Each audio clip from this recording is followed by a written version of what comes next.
Dios te bendiga, Dios te guarde, amado. Estamos reunidos una vez más para que sigamos estudiando la lección para este cuarto trimestre del año 2025, lecciones de Josué acerca de la fe. Hoy vamos a estudiar la lección para el día miércoles 17 de diciembre, cuyo título es La ira del Señor. Entonces vamos a orar para adentrarnos en la lección. Padre nuestro que estás en los cielos, gracias te damos una vez más porque tenemos la bendición y la oportunidad de poder estudiar tu palabra, oh Dios. Perdona nuestros pecados, oh Dios, límpianos de toda maldad y tómanos enteramente como tuyos para que podamos aportar la lección y para que podamos entenderla también. La gloria es solamente tuya, mi Señor. Guíanos, oración que hacemos en el poder y en el nombre de Jesús. Amén y amén. Bueno, mis hermanos, la ira de Dios. Hoy vamos a leer como base Josué capítulo 23, versículos 15 y 16, y dice así: Pero así como se os han cumplido todas las bendiciones que Jehová vuestro Dios os había dicho, también traerá Jehová sobre vosotros todas sus maldiciones, hasta borrarlos de sobre la buena tierra que Jehová vuestro Dios os ha dado. Versículo 16: Si quebrantáis el pacto de Jehová vuestro Dios, que vuestro Dios os ha mandado, yendo a honrar a dioses ajenos, inclinándose ante ellos, entonces la ira de Jehová se encenderá contra vosotros y desapareceréis rápidamente de esta buena tierra que los ha dado. Recordemos que en el libro de Deuteronomio, antes de la muerte de Moisés, él da nuevamente la ley, hace un recordatorio y les dice: coloco delante de ustedes la vida y las bendiciones, la muerte y las maldiciones. Escoge pues la vida para que vivas tú y tu descendencia después de ti. Entonces, tan ciertamente como ellos habían recibido las bendiciones, porque ya vemos que cruzaron el Jordán, Dios les dio la tierra, se estableció la nación, ¿cierto? El pueblo llegó, Dios les dio el territorio, Dios les había dado sus leyes, cumpliéndolas, seguirían existiendo como nación. Al dejar de cumplir las leyes de Dios, dejarían de existir como nación porque no tienen un fundamento firme. Entonces automáticamente el lenguaje que se usó para sacar a las tierras extranjeras para que ellos la ocuparan, ahora vendría sobre ellos.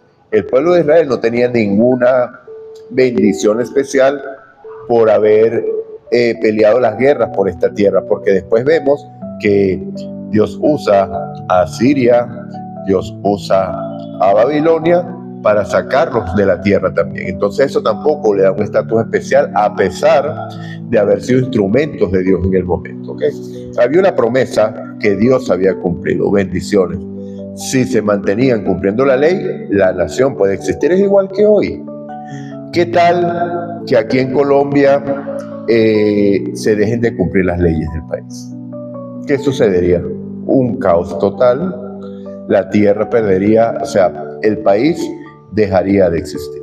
¿Ok? ¿Por qué? Porque cuando hay anarquía no hay nada. Puede tener el nombre, pero no existe porque no hay control, no hay autoridad, no hay nada. Y más aún, hablándose o tratándose del pueblo de Dios, ¿por qué?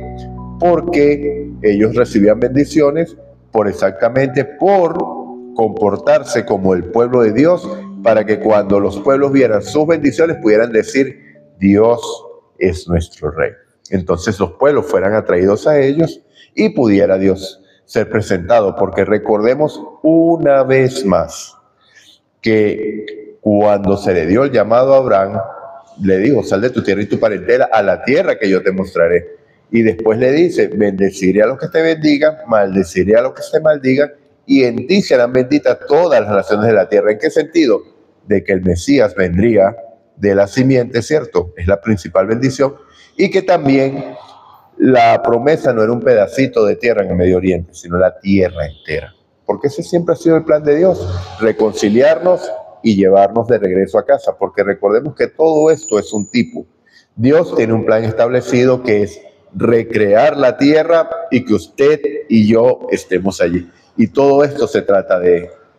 Todo lo que nosotros estamos viendo se trata de esto. Pero todo esto tiene un trasfondo en el gran conflicto. Entonces lo que está en juego en ese gran conflicto es la gloria de Dios. Y eso es lo que nos debe mover a nosotros. No la promesa de recibir tierra o de morar en la tierra nueva, sino la gloria de Dios. Bueno, cuando se habla de la ira de Dios, ya Israel ya la conocía muy bien, la había conocido del otro lado del desierto. Cuando nosotros leemos un episodio específico en Números 11, vemos que ellos murmuraron y pidieron, dijeron que ya estaban aburridos de este maná, esta comida tan simple, y necesitaban carne, querían carne, y Dios les dio codornices para que se alimentaran y se hartaron de ellas, que les salía hasta por las narices, dice la Biblia, ¿no?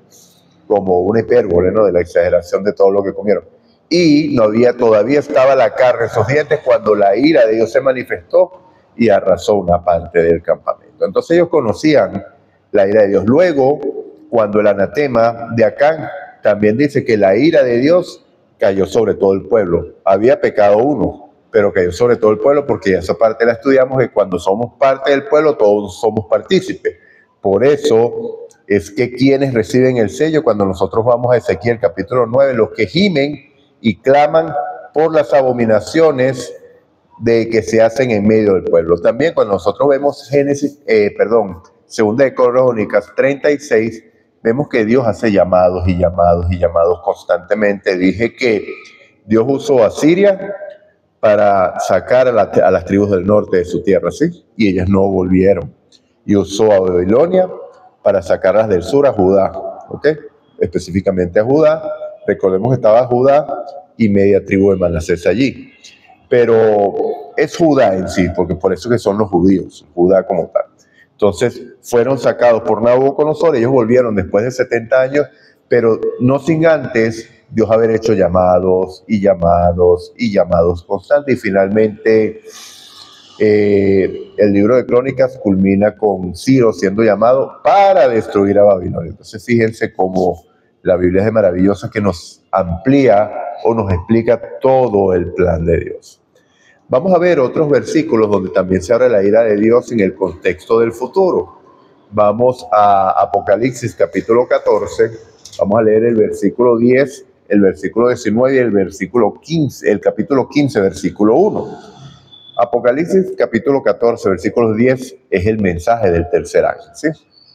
Dice: y él también beberá el vino de la ira de Dios, que ha sido vaciado puro en el cáliz de su ira, y será atormentado con fuego y azufre delante de los santos ángeles y del Cordero.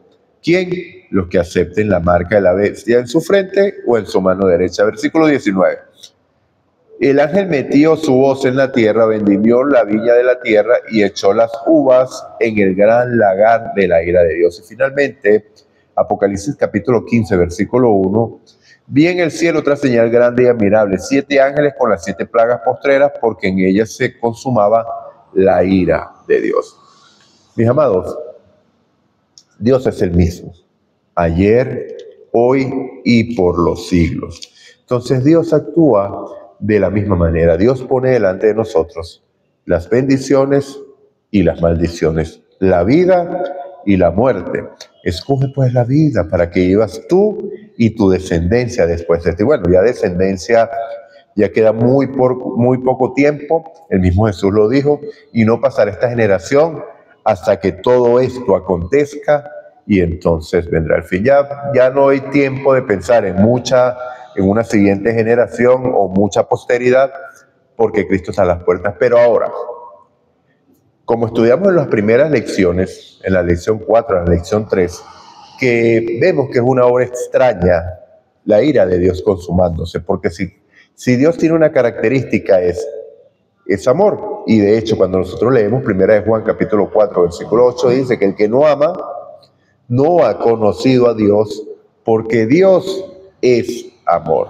Entonces, una vez más, vamos a explicar por qué es que la ira de Dios ha de ser manifestada. Cuando nosotros leemos el versículo más conocido de toda la Biblia, aquí vemos una verdad clara. Vamos a leer Juan capítulo 3, desde el versículo 16 hasta el 19. ¿Ok? Dice: de tal manera amó Dios al mundo, que ha dado a su Hijo unigénito, para que todo aquel que en él cree no se pierda, sino que tenga vida eterna. ¿Amó a Dios a qué? Al mundo. Amor, ¿cierto? Versículo 17. Dios no envió a su Hijo al mundo para condenar al mundo, sino para que el mundo sea salvo por él. Versículo 18. El que cree en él no es condenado, pero el que no cree ya ha sido condenado porque no ha creído en el nombre del unigénito Hijo de Dios. Y esta es la condenación. La luz vino al mundo, pero los hombres amaron más las tinieblas que la luz porque sus obras eran malas. Y vamos a llegar hasta el 20. Pues todo aquel que hace lo malo detesta la luz y no viene a la luz para que sus obras no sean puestas al descubierto. Entonces vemos claramente que la ira de Dios se manifiesta por haber rechazado al Hijo de Dios, pero no solamente porque es lo que yo digo de una manera impuesta. Si no lo aceptas, para el fuego del infierno. No es así. Sino que Dios demostró su amor demostrado, no de palabras, sino en hechos, en que lo que se había perdido por causa del pecado, Él lo estaba recuperando pagando el precio que debía pagar el pecador. ¿Cuál era la paga del pecado? La muerte.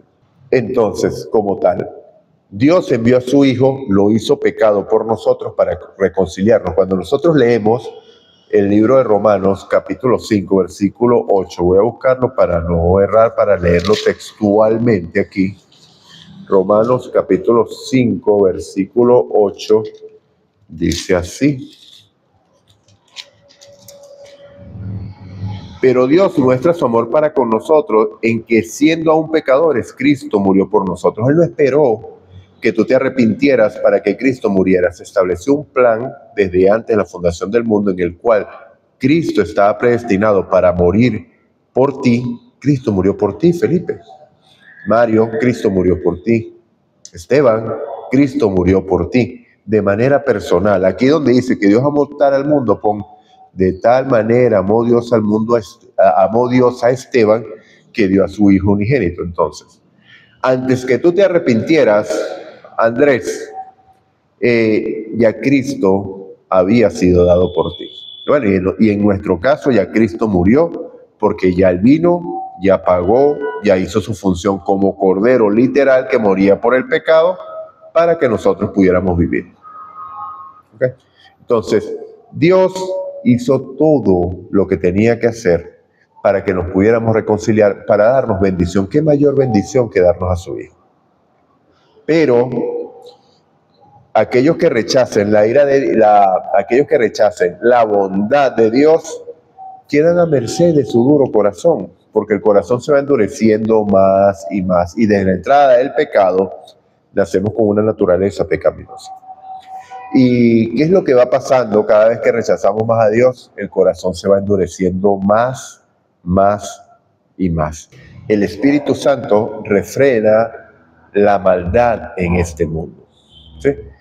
Cuando usted endurece su corazón de tal manera que ya no escucha la voz de Dios absolutamente para nada, se desarrolla un estado de maldad que usted no tiene ni idea de lo que puede hacer. Y vea casos, vea la historia de personas que sacaron totalmente a Dios de su corazón y cómo fue el desenfreno en cuanto a maldad. ¿Ok? Entonces, y esto es real, amados. No piense que no, bueno, pero hay gente que no acepta a Dios y no son malos. Todavía el Espíritu Santo está trabajando en ellos, porque todo acto de bondad viene de Dios. Todo acto de maldad viene de nosotros, de nuestra naturaleza pecaminosa, porque así somos. El pensamiento del hombre es continuo hacia el mal, que lo refrena Dios. Entonces, ¿por qué se va a manifestar la ira de Dios? Por amor a su creación, por amor a aquellos que sufren. Decíamos, ¿a quién le agrada sufrimiento en niños? Las guerras. En las guerras todos sufren. En las guerras no hay nadie que gana, nadie que pierde. Yo vivo aquí en Colombia. Hoy, anoche, hubo un acto, no sé cómo decirlo, porque sabes que el algoritmo de YouTube desvivieron a 2 policías por medio de unas explosiones, unas situaciones de violencia y de algo de terror antes, ¿okay? Para decirlo así, para que el video no sea censurado. Entonces vemos también que aquí hoy la noticia es que en el Cauca hay ataques, hay otras situaciones ahí haciendo lo mismo, hay otras personas heridas y muertas. Entonces, constantemente se está viviendo esta situación. La maldad del hombre en nombre de un ideal, en nombre de algo que supuestamente es para bien. Pero Dios le va a poner fin a eso. ¿Por qué? Porque en esa situación hay inocentes que mueren, hay inocentes que sufren. Por amor a esos inocentes, eso tiene que terminar. Entonces, por eso es que la ira de Dios se manifiesta contra aquellos que no han tenido temor a Dios y que rechazaron el plan que ya Dios les dio. Un plan gratuito, no tenían que hacer absolutamente nada sino aceptar. Entonces vemos, amados, volviendo al contexto de Josué 23, 15 y 16, vemos que si ellos desechaban y dejaban de representar a Dios como país, dejando sus leyes, iban a dejar de existir como país. Las bondades que Dios les había dado se iban a tornar en contra, porque si hay algo que no hace Dios, porque Dios es misericordioso y bueno, lo estudiamos cuando estudiamos su carácter, ¿sí? Jehová, Dios misericordioso, bueno, lento para la ira y grande misericordia, que no tendrá por inocente al culpable. ¿Y de qué somos culpables? De haber transgredido la ley de Dios en primer lugar. Y segundo, de causar sufrimiento a tu prójimo. Primeramente a Dios, porque el primero que sufre es Dios. Cuando hay gente sufriendo, Dios está sufriendo, porque Dios te ama. María, Dios te ama. Jocelyn, Dios te ama. Eduardo, Dios te ama. Enrique, Dios te ama. Entonces, bueno, mis amados, el acto extraño, la obra extraña de Dios, la ira de Dios, es un acto de amor y un acto de bondad. ¿Okay? Inocentes sufriendo y Dios los va a ayudar. Oremos. Bueno, vamos a hacer una pregunta primero. ¿Okay? ¿Entiendes por qué se manifiesta la ira de Dios al final del tiempo? ¿O crees que Dios es caprichoso y piensa que debes obligarlo y hace las cosas porque a Él simplemente le agrada, sin una razón? Dios creó seres libres, con libertad de pensamiento, libertad de actuar, ¿sí? Entonces, en esa libertad debes tomar tú tus decisiones. Dios no te presiona, Satanás sí. Entonces, ahora sí vamos a orar para finalizar la lección. Señor Dios, Padre nuestro que estás en los cielos, toda la honra y la gloria es solamente tuya. Gracias te damos, oh Padre, por este día nuevamente. Gracias por tu bondad, gracias por tu misericordia y gracias por ese amor inmenso que tienes para con nosotros, Señor. Perdona nuestros pecados, límpianos de toda maldad y gracias, Padre, por que nos ha llamado, Señor, a la luz. Oración que hacemos en el poder y en el nombre de Jesús. Amén y amén. Dios te bendiga, Dios te guarde. Recuerda, Maranata, Cristo viene.